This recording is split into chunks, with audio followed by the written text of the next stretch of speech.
la semana pasada, vamos a ver algunos de los aspectos, no todos, algunos de los aspectos de la naturaleza de la Iglesia. ¿Qué es la Iglesia? ¿Cuál es una Iglesia verdadera? ¿Cuáles son los propósitos de la Iglesia? ¿Para qué Dios llama a una Iglesia? ¿Por qué Dios haya llamado a una Iglesia o se ha establecido una Iglesia? Vamos a ver, como repito de nuevo, no todos, porque no pudiéramos hacer eso, pero algunos de los aspectos de la naturaleza de la Iglesia que somos. Así leo con vosotros en Efesios, capítulo 4, versículo 11 en adelante, y leemos así. Bueno, podemos empezar en el 11, eso es. Y él mismo, o sea, Cristo, él mismo constituyó a unos apóstoles, a otros profetas, a otros evangelistas, a otros pastores y maestros, a fin de perfeccionar a los santos para la obra del ministerio, para la edificación del cuerpo de Cristo, hasta que todos lleguemos a la unidad de la fe y del conocimiento del Hijo de Dios, a un varón, a un hombre perfecto, a la medida de la fe, a la medida de la estatura de la plenitud de Cristo, para que ya no seamos niños fluctuantes llevados por doquiera de todo viento de doctrina, por la estratagema de hombres que para engañar emplean con astucia las artimañas del error, sino que siguiendo la verdad en amor, crezcamos en todo en aquel que es la cabeza, esto es Cristo, de quien todo el cuerpo, bien concertado y unido entre sí por todas las coyunturas que se ayudan mutuamente, según la actividad propia de cada miembro, recibe su crecimiento para ir edificándose en amor. Amén. Oremos al Señor. Padre, de nuevo estamos aquí ante tu presencia y cuánto, Señor, necesitamos, Señor, de que tú nos abras el entendimiento, nos abras los ojos del entendimiento. Amén. Amén. Amén. Bien, se trata pues de la Iglesia, de la naturaleza de la Iglesia.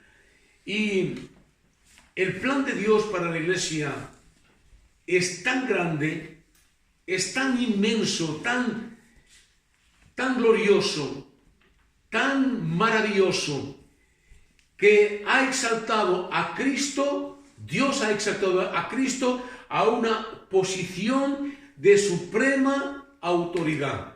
La Biblia dice más atrás, en el capítulo 1, dice que Dios resucitó a Cristo y lo exaltó sobre todo principado y autoridad y poder y señorío y sobre todo nombre que se nombra no solo en este siglo, sino también en el venidero. Dios ha exaltado a Cristo después de su resurrección, después de haber cumplido la obra redentora, y Dios la ha exaltado sobre todo poder, sobre todo nombre que se nombra no solamente en este siglo, sino en el venidero. Y todo eso para el bien de la Iglesia, para el beneficio de la Iglesia. Dirá más abajo que Dios sometió todas las cosas bajo sus pies y lo dio por cabeza sobre todas las cosas a la Iglesia, la cual es su cuerpo, la plenitud de aquel que todo lo llena en todos. Así es que Dios ha elevado a Cristo como cabeza de la Iglesia. La Iglesia es el cuerpo místico de Jesús, de Cristo, y Él es la cabeza. Y Jesús, Él mismo edifica la Iglesia.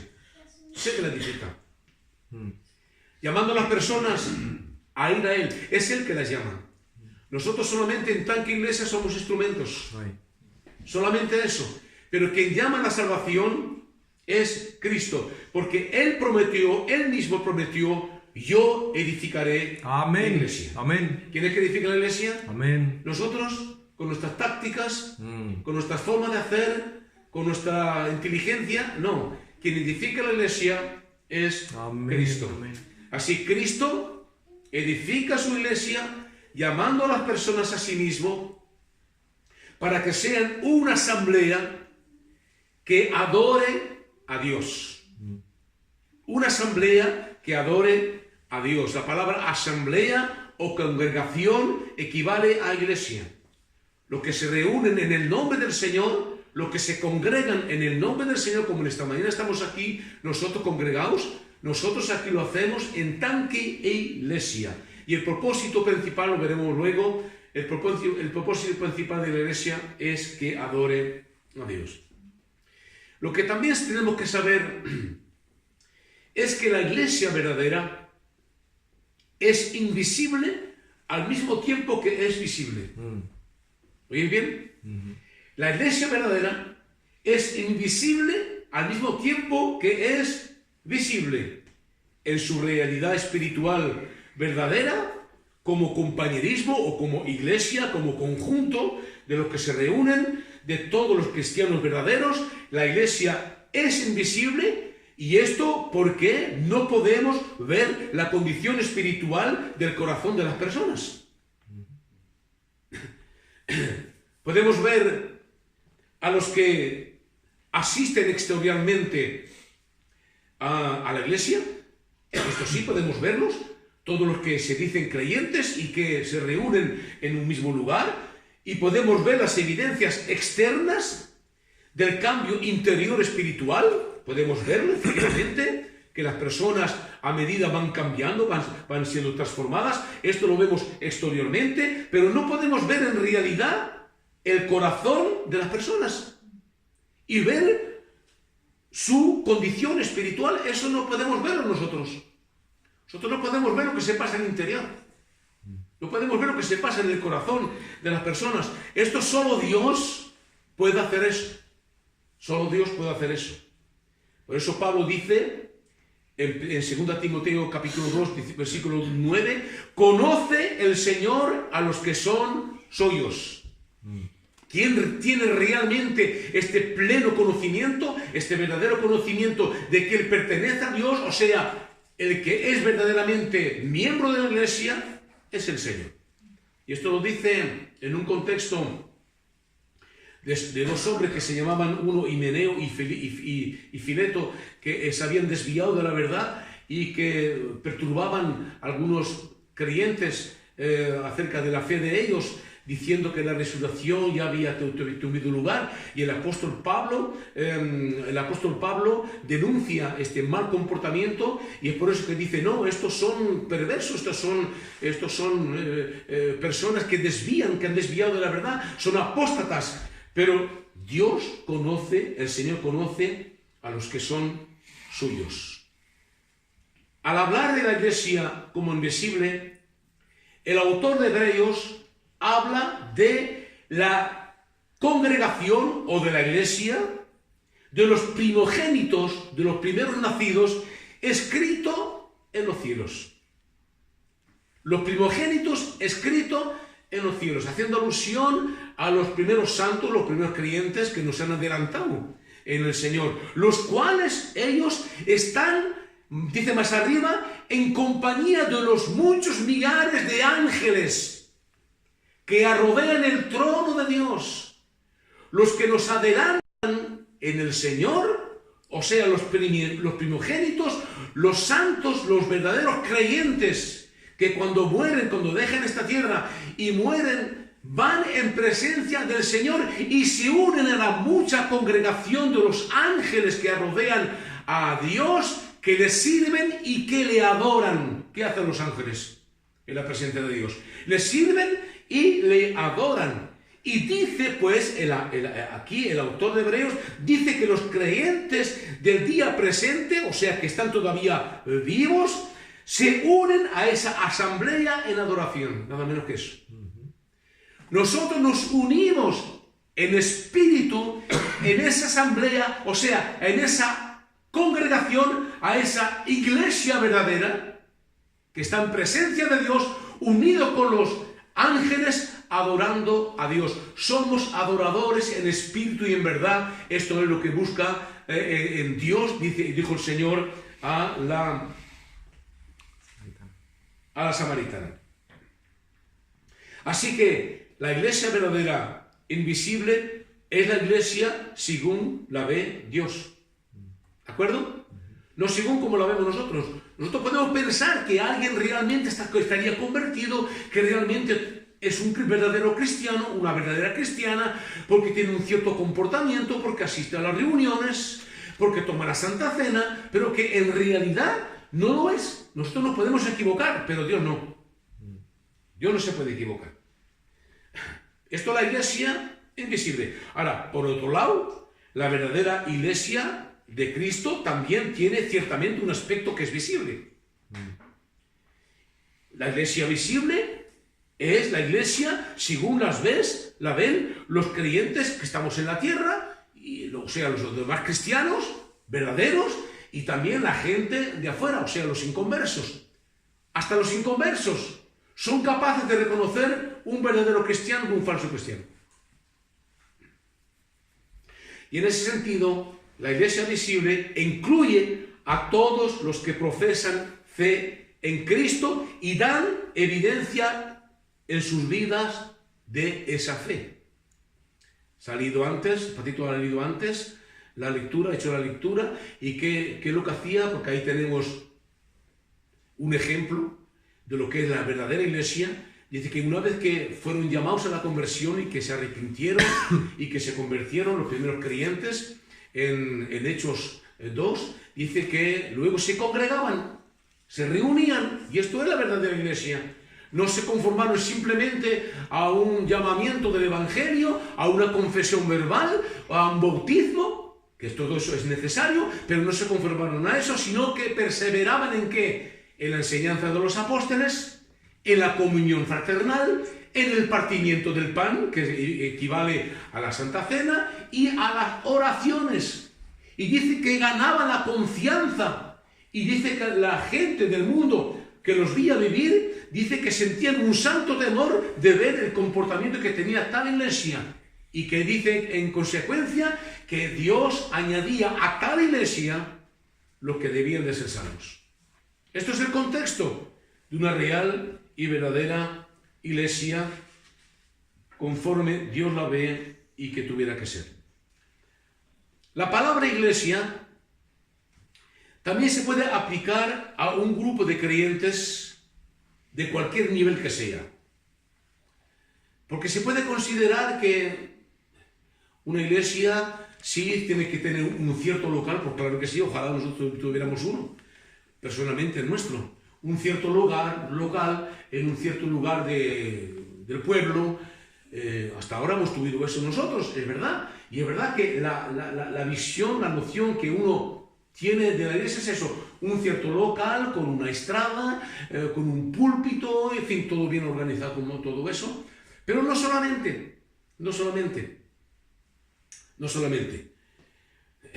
Se puede aplicar a cualquier grupo de nivel de grupo que sea la iglesia. Desde el grupo, el más pequeño que se reúne en una casa como nosotros, hasta el grupo de todos los verdaderos creyentes de la iglesia universal.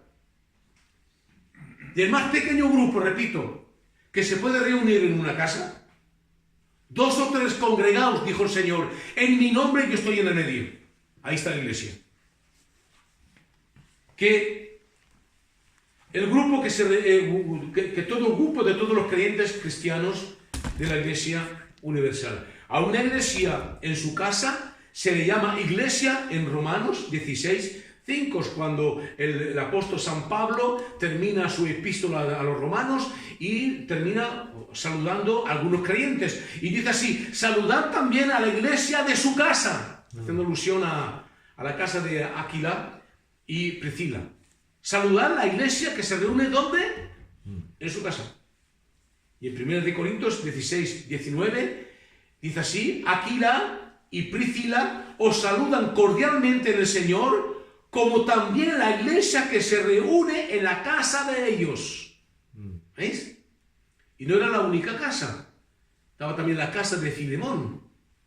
La iglesia de Filemón estaba conocida. Filemón aparentemente era un hombre que tenía posibilidad, tenía obreros, tenía esclavos, y tenía una casa bastante grande para reunir la iglesia que se reunía en su casa. Y también estaba conocida bíblicamente como siendo la iglesia del Señor.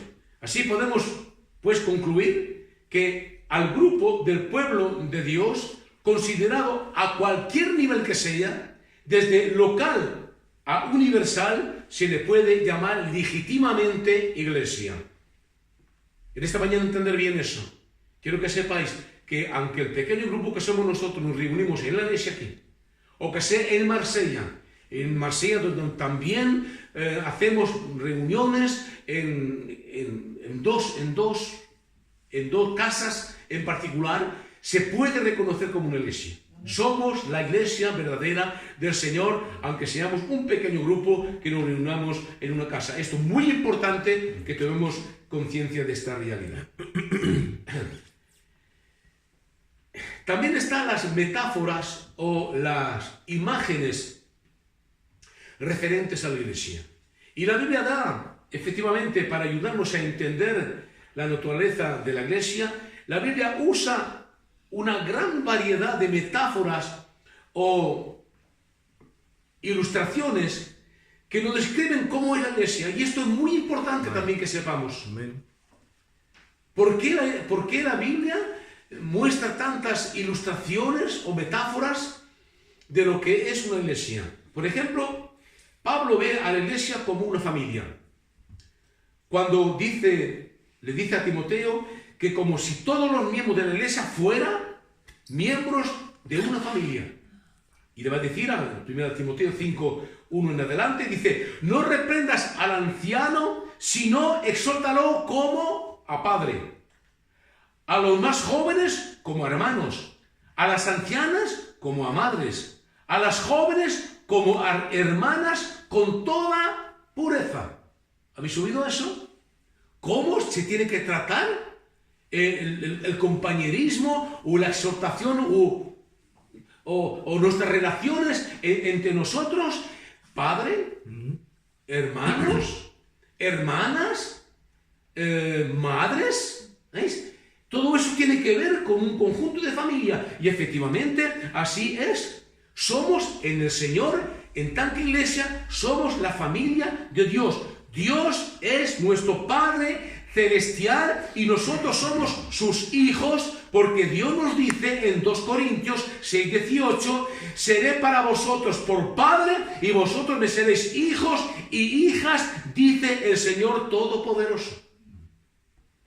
Dios es nuestro Padre y nosotros somos los hijos y las hijas. Somos una gran familia. Amén. Una gran familia. Aun cuando la familia a veces no la conocemos. Hay varias iglesias repartidas en el mundo. Y no solamente en nuestra época, pero en las épocas pasadas y mismo al porvenir, que no conocemos y no conoceremos nunca aquí bajo la tierra. Pero ciertamente que sí, estamos unidos, hacemos parte de esta iglesia y hay una relación entre nosotros como una familia. Está relacionada entre sí, bendito sea Dios. Dios es nuestro Padre. Y somos entonces hermanos y hermanas en la familia de Dios. Recordad que cuando María y sus hermanos y sus hijos de María estaban buscando al Señor en un momento dado, y vino un hombre y le dijo, Señor, que estaba el Señor en una casa y estaba predicándoles a los que estaban juntos con él allí. Y dijo, Señor, está tu madre y están tus hermanos que te están buscándote. Y el Señor va a considerar, va a mirar todo lo que estaba alrededor suyo y va a decir, ¿quién son mis hermanos?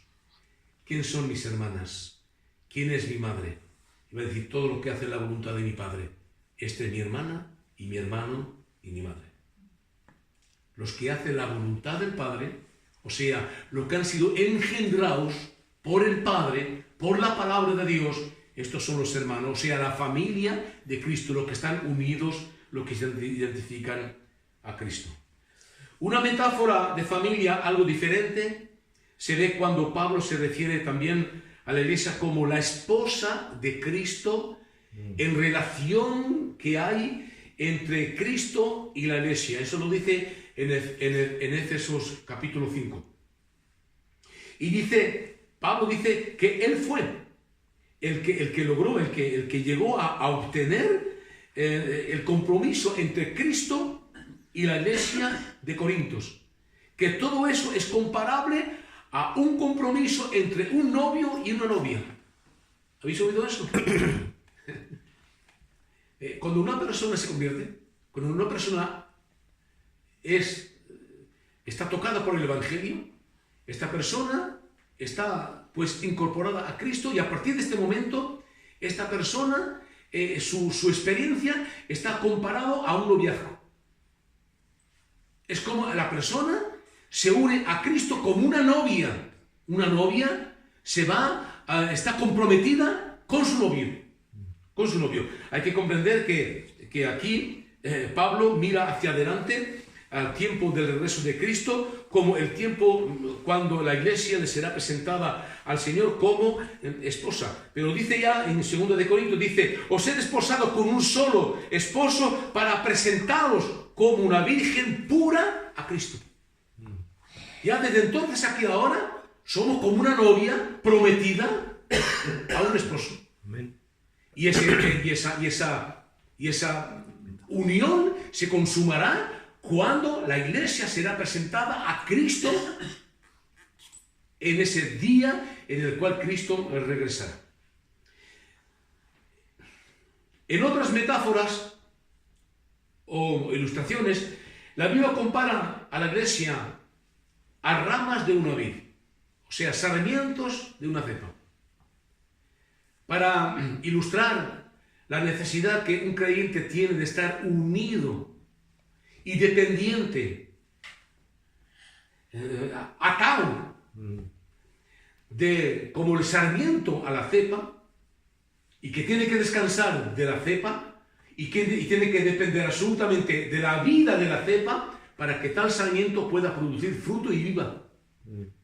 Y sea cuidado, porque dice que el viñador cuida de los sarmientos que producen fruto.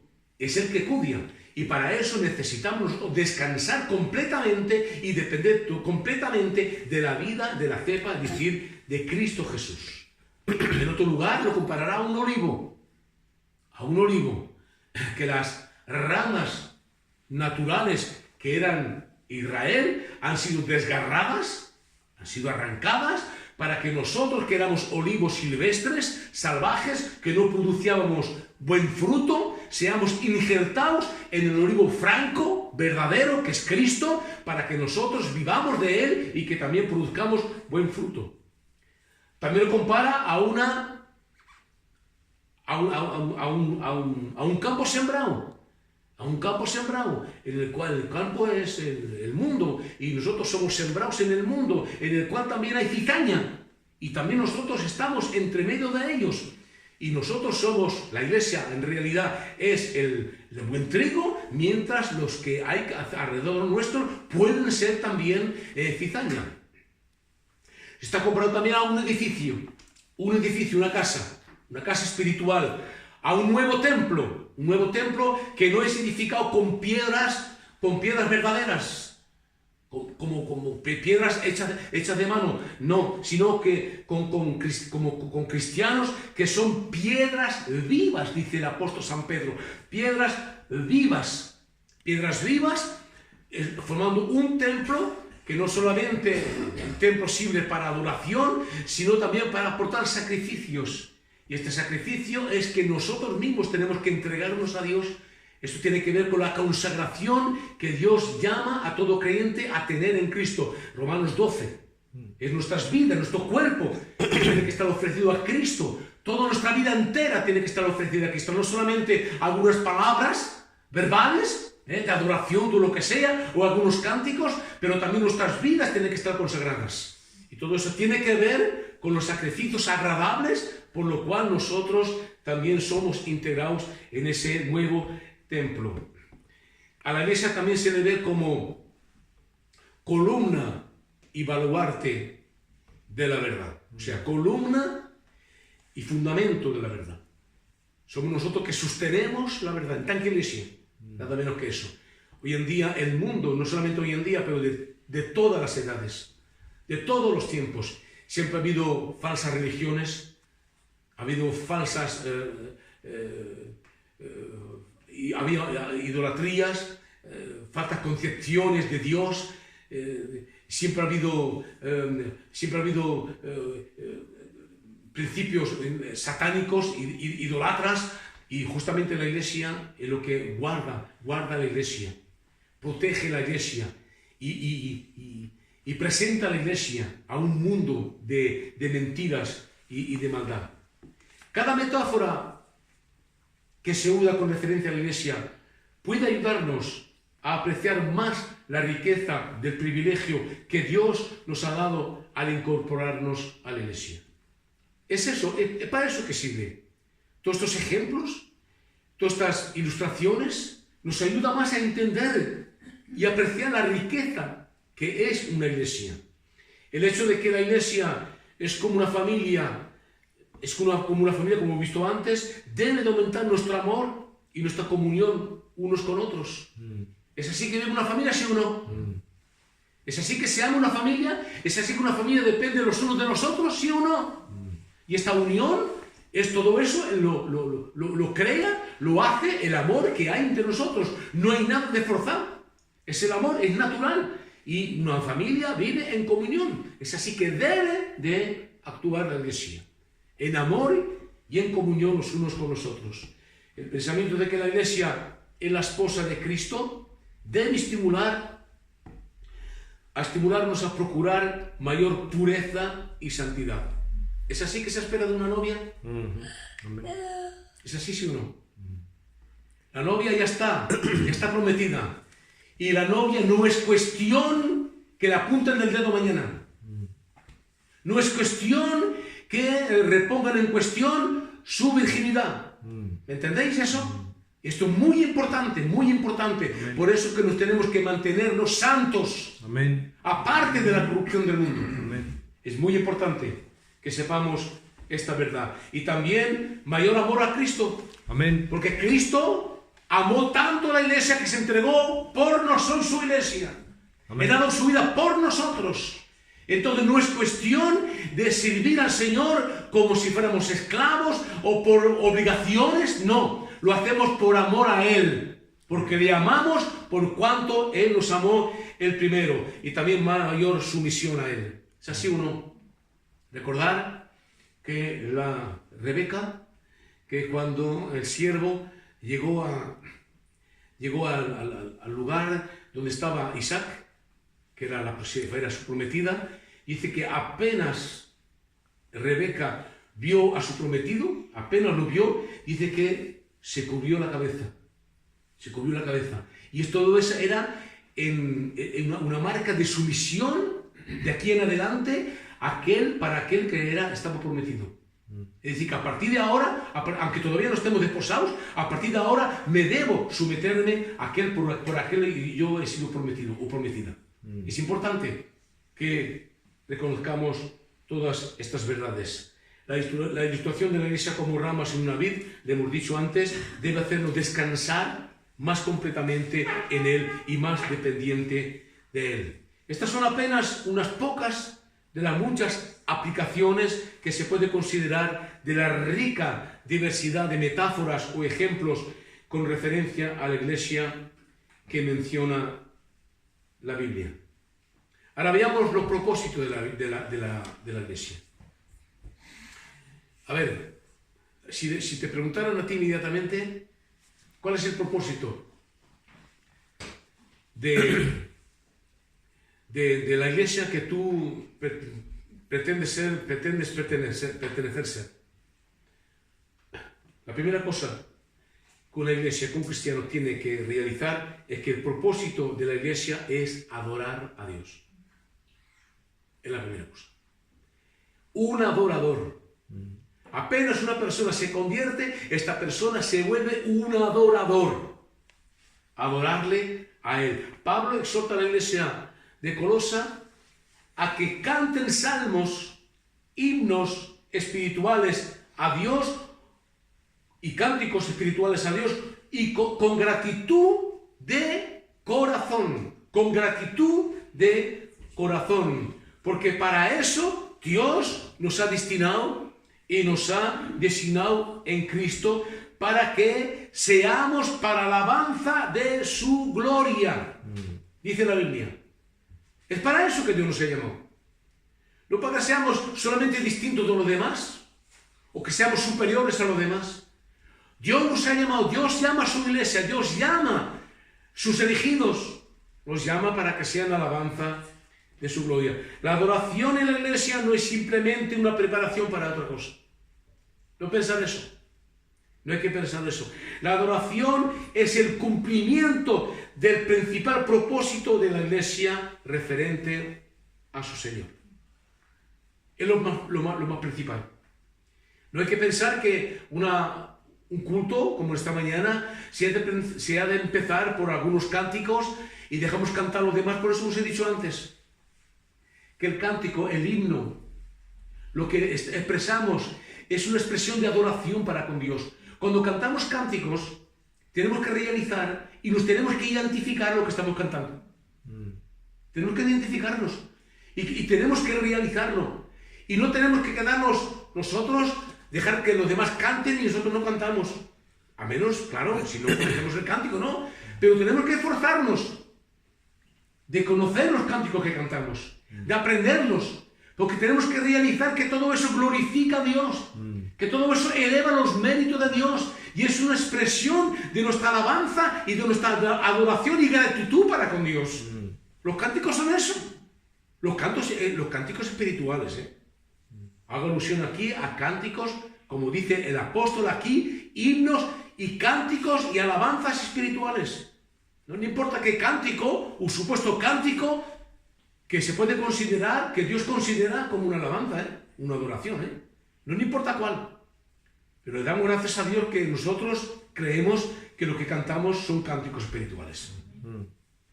No despreciar eso. Que a partir de esta mañana, que sea un culto de adoración como en esta mañana, o que sea una reunión cualquiera, tomemos conciencia que tenemos que participar también nosotros. Amén. Porque participando adoramos a Dios. Amén. No es algo cualquiera un cántico. Por eso Pablo exhorta a aprovechar el máximo cada momento que se puede presentar, cada momento oportuno. Por eso dice... Más adelante dice, aprovechando bien el tiempo porque los días son malos. Por tanto, no seáis insensatos, sino entendidos de cuál sea la voluntad del Señor. ¿Habéis oído este versículo? Por tanto, no seáis insensatos. La persona que poco se le importa de lo que es la alabanza y adorar a Dios, el apóstol lo trata de insensatos y de desentendidos. No, dice, sino entendidos de cuál sea la voluntad del Señor. Y continúa diciendo, no os embriaguéis con vino, en lo cual hay disolución, sino antes bien, ser llenos del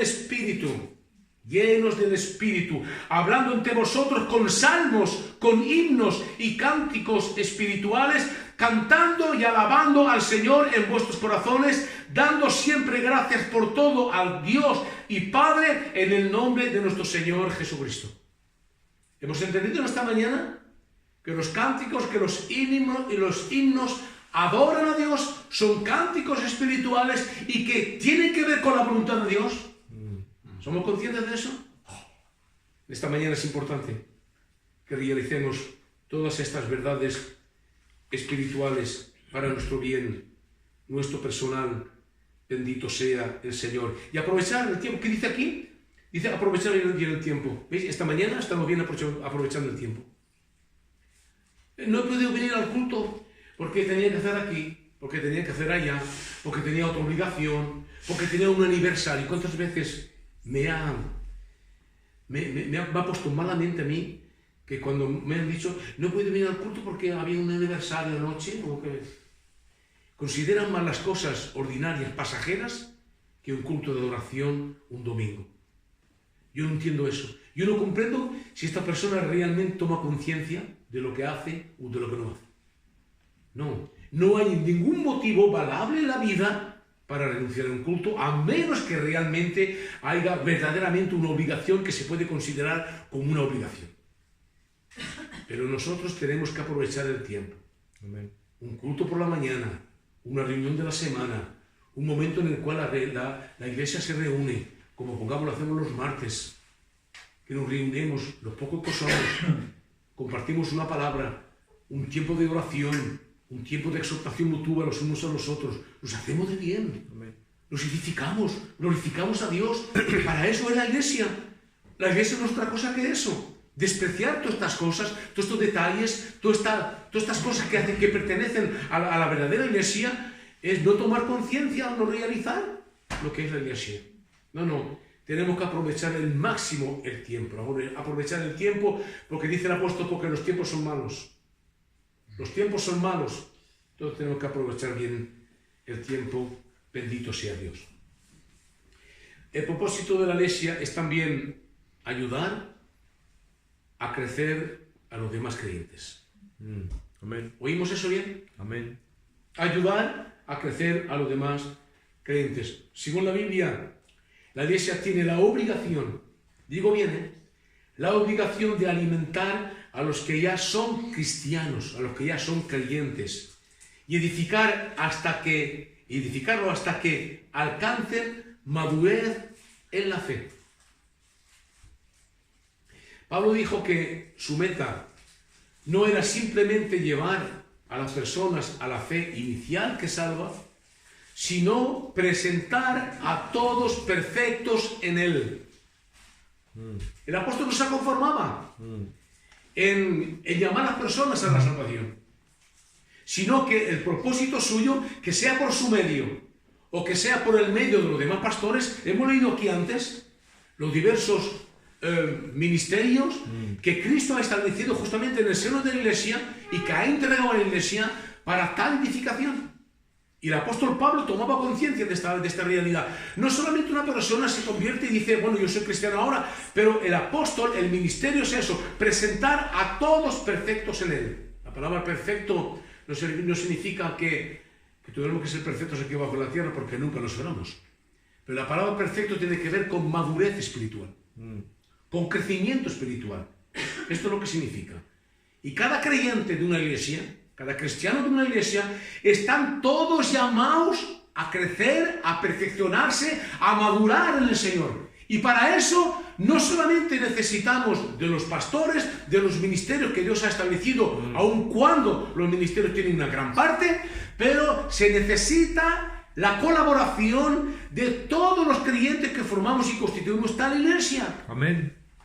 Todos estamos implicados. Pero eso tiene que ver solamente con los ministerios. Yo no tengo este ministerio. Sí. Sí, aquí habla el apóstol Pablo de la obra del ministerio. La obra del ministerio incluye a todos los miembros de la iglesia. No solamente a los ministerios que han recibido ministerio, pastorales o lo que sea, no, pero todos los cristianos. Amén. Estamos todos aquí para ayudarnos mutuamente. Por eso el apóstol compara a la iglesia a varios miembros de un cuerpo, de un mismo cuerpo. Amén. Amén. Que están todos unidos y todos formamos un cuerpo, cada miembro cumpliendo con su deber, cumpliendo con su función. ¿Y para qué? Para el perfeccionamiento y para el crecimiento de la iglesia. Si hay un miembro que está defectuoso, todo el cuerpo está afectado. Todos los cuerpos están afectados.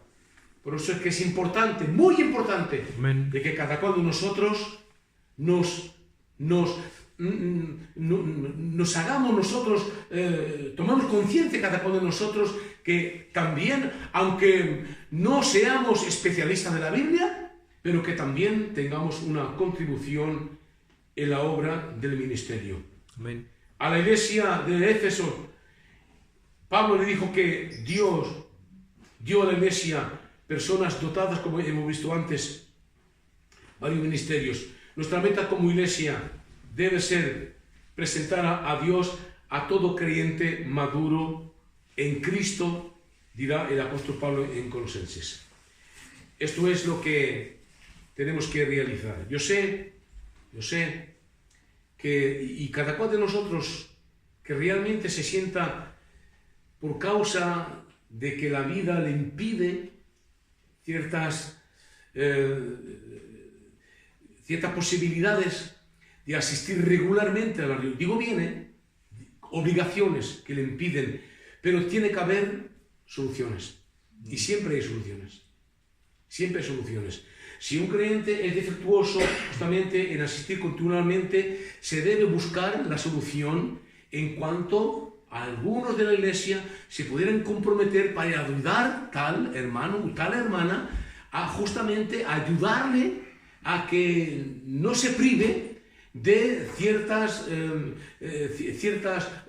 necesidades espirituales, para que tal creyente no se deje distanciar por los demás, pero que también pueda contribuir. Y en el tiempo en el cual la persona esté dispuesta justamente a que le puedan ayudar, que esta persona exprese el tiempo y que pueda conversar con los hermanos, bueno, con los hermanos no, pero más bien con los hermanos que pudieran justamente ayudarle a tal obra del ministerio, para que pueda llegar también a madurar y estar en el conjunto de la iglesia que crece junto con los demás hermanos y hermanas.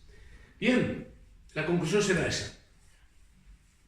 De todo lo que se ha dicho en esta mañana, de todo lo que se ha evocado, en esta mañana terminaré con algunas preguntas que deben de ser personales para todos nosotros. ¿Cómo afecta eso que venimos de decir la manera en que tú piensas de ti mismo como creyente individual?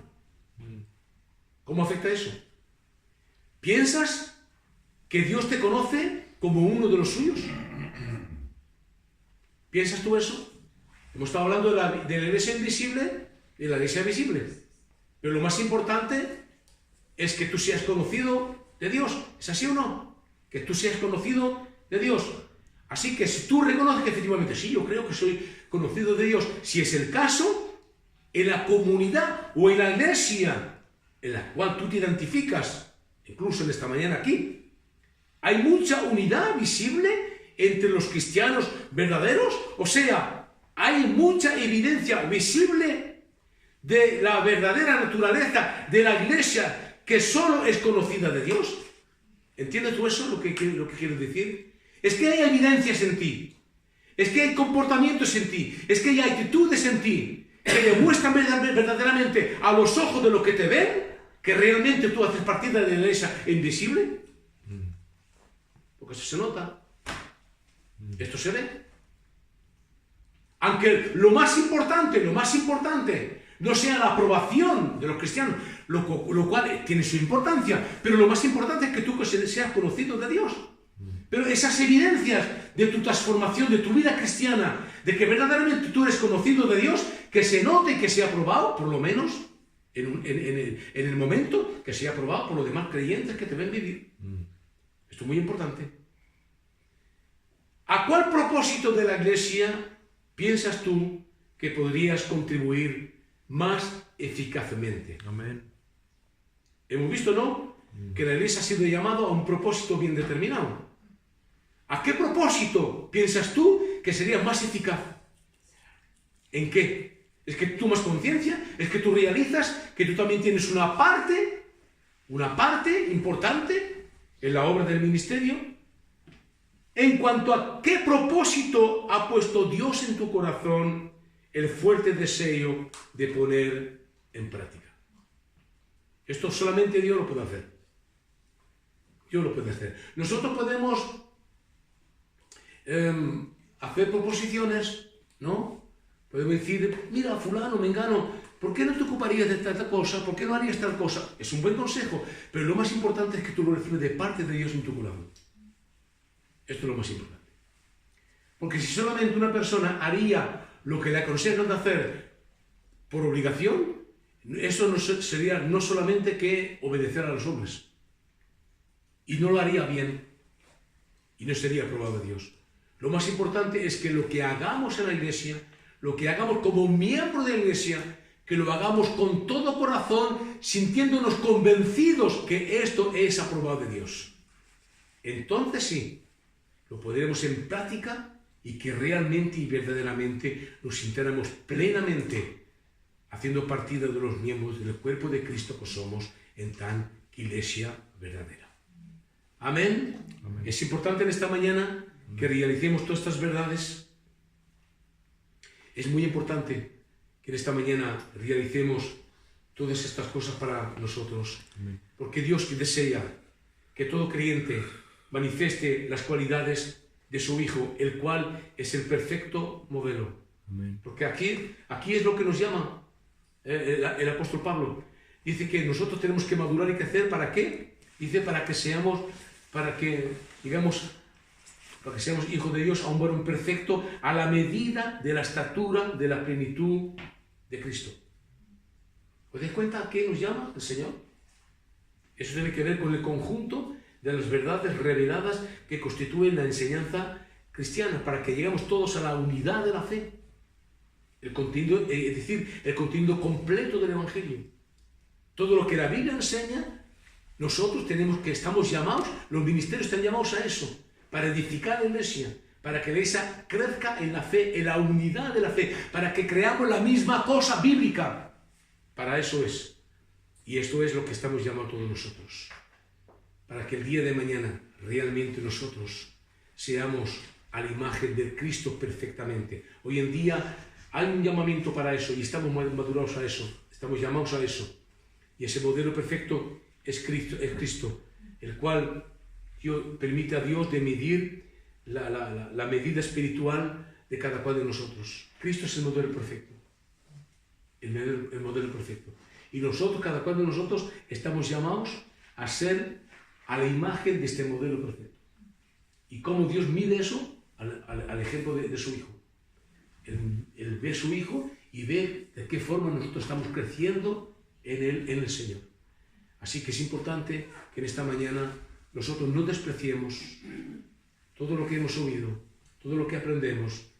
Estamos aquí hablando de la iglesia, pero en realidad cada vez que oímos el Evangelio, que sea una enseñanza, que sea un mensaje, mismo una evangelización, todo eso nos llama a conocer más a aquel que nos llamó a su santo Evangelio, ¿sí o no? Todo eso nos llama a eso. Así que apliquémonos cada cual de nosotros, esforcémonos cada cual de nosotros, a ser realmente lo que pretendemos ser como cristianos y cristianas verdaderas, es decir, como iglesias del Dios viviente. Oremos al Señor, démosle gracias.